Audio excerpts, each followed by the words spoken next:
कोहिनूर, माया, माया।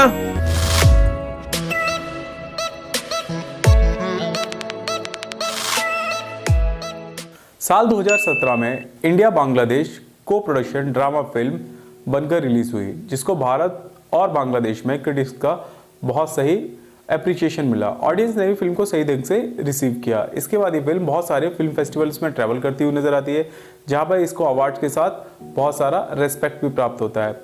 Director Mustafa server Farooqui ने इस कहानी को लिखा और इसको अपने जहन में उतारकर पर्दे के सामने निकाल कर रख दिया। फिल्म का नाम है धूप। थंबनेल से आप समझ गए होंगे कि ये फिल्म बहुत ज़्यादा खास क्यों है। 2017 के बाद 2021 में इसकी चर्चा इसलिए ज़रूरी हो गई थी क्योंकि इसको OTT प्लेटफॉर्म नेटफ्लिक्स पर रिलीज़ किया गया। फिल्म में मुख्य भूमिकाओं में नजर आए इरफान भाई। उनका साथ इस फिल्म में दे रहे थे नुसरत इमरोज तिशा, रोकिया प्राची एंड परुनो मित्रा। धूप नो बेड ऑफ रोजेस एक ऐसे परिवार की कहानी है जहां पर एक पिता, एक बेटी, एक पत्नी और एक चौथा इंसान जो इन तीनों की जिंदगी में घुसने की कोशिश करता है। कब ये एक अच्छा सा परिवार यूं ही तिनके की तरह बिखरने लगता है।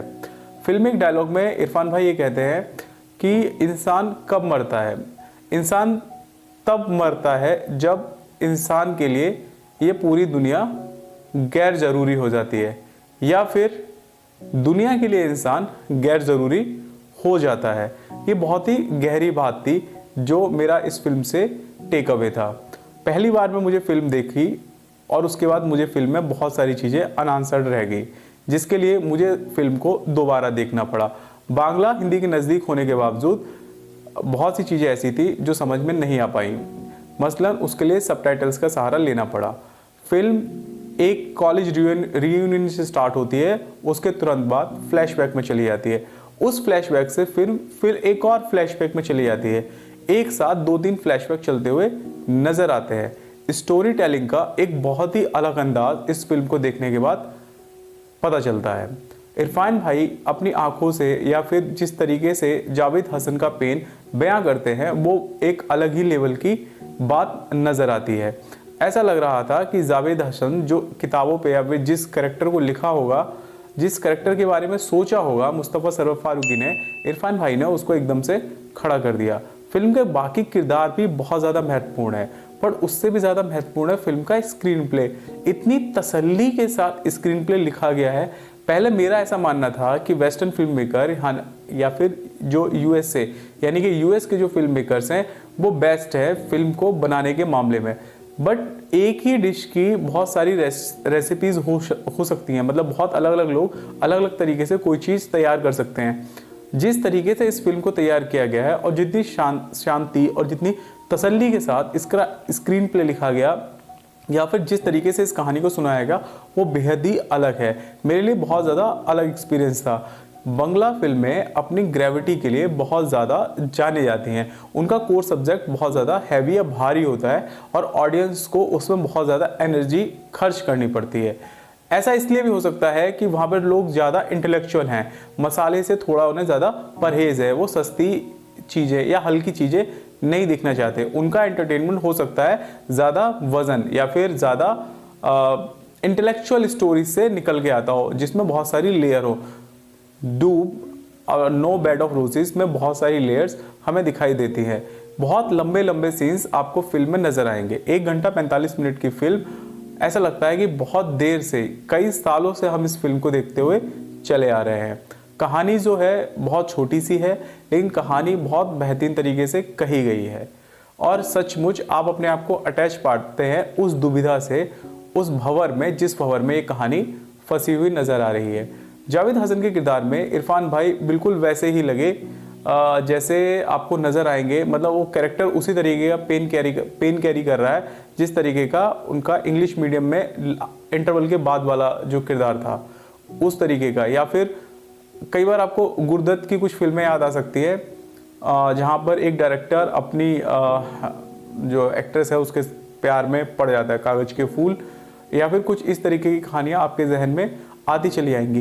पर इतनी रिपीटेड कहानी को, जिसके ऊपर बहुत सारी, यानी कि इंडिया में भी निशब्द एक फिल्म इसी कहानी के ऊपर लगभग बन चुकी है, जिसमें अमिताभ बच्चन ने एक्ट किया था, वैसी ही कहानी को मुस्तफ़ा सरवर फारूकी ने एक अलग ढंग से, एक आधुनिक ढंग से हमारे सामने रखा और जो सिलेक्शन ऑफ एक्टर्स का था वो बहुत ही ज़बरदस्त तरीके से किया गया। फिल्म 1 घंटे 45 मिनट की लंबाई की टोटल फिल्म है, जिसको इंटरनेशनल जब इसका कट लगा था तो 85 मिनट रखा गया था इसकी लेंथ को इंटरनेशनल ऑडियंस के लिए। कुल मिला के फिल्म को जो शूट किया गया है वो ढाका और चिटगांव यानी कि मूलतः बांग्लादेश में ही फिल्म को शूट किया गया है। जावेद हसन के अलावा सावेरी जो उनकी बेटी है उनका किरदार भी बहुत ज़्यादा महत्वपूर्ण है।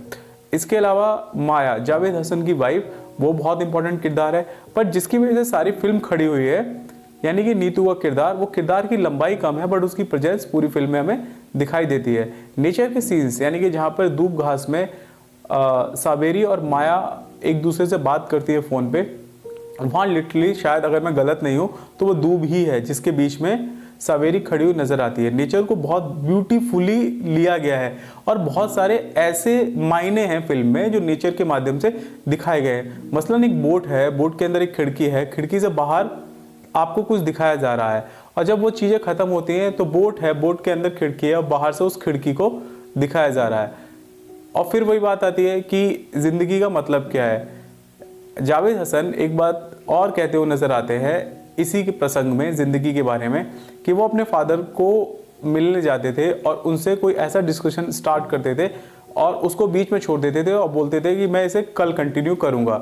रीज़न उसका ये था कि शायद तब तक उनके पिता के अंदर एक दिन जीने की इच्छा जागी रहे। कहने का मतलब यह है कि इंसान तब डेथ की तरफ जाता है या भगवान इंसान को तब ऊपर उठाता होगा जब उसके चाहने वाले इस दुनिया में ख़त्म हो जाते होंगे या फिर लोग उन्हें चाहना बंद कर देते होंगे। ये फिल्म का कंटेक्स्ट है, बट इरफान भाई का हमारी लाइफ से जाने में इसका कोई लेना देना नहीं है। प्रैक्टिकली उनको फिर से देखना इमोशनल भी था और अच्छा भी था। दोनों ही चीज़ें एक साथ इस फिल्म को देखने के बाद आ रही थी। फिल्म की कुछ और टेक्निकलिटीज़ पे अगर हम बात करें तो फिल्म की सिनेमेटोग्राफी बहुत कमाल की है। म्यूज़िक दिया गया है पावेल एरिन का, सिनेमेटोग्राफी है शेख रजीबुल इस्लाम की, एडिट किया है फिल्म को मोमिन बिस्वास ने। फिल्म नेटफ्लिक्स पर अवेलेबल है, बहुत ज़्यादा लेयर्ड फिल्म है। अगर आपको ऐसी फिल्में देखना पसंद है तो आप ज़रूर देखिए। आप इरफान भाई को बहुत मिस करते हैं तो ये फिल्म आपको बिल्कुल देखनी चाहिए। मुझे उम्मीद है पैसा की कहानी आपको अच्छी लगी होगी। हमारी अगली कहानी तक आप अपना बहुत ख्याल रखिए। Good bye.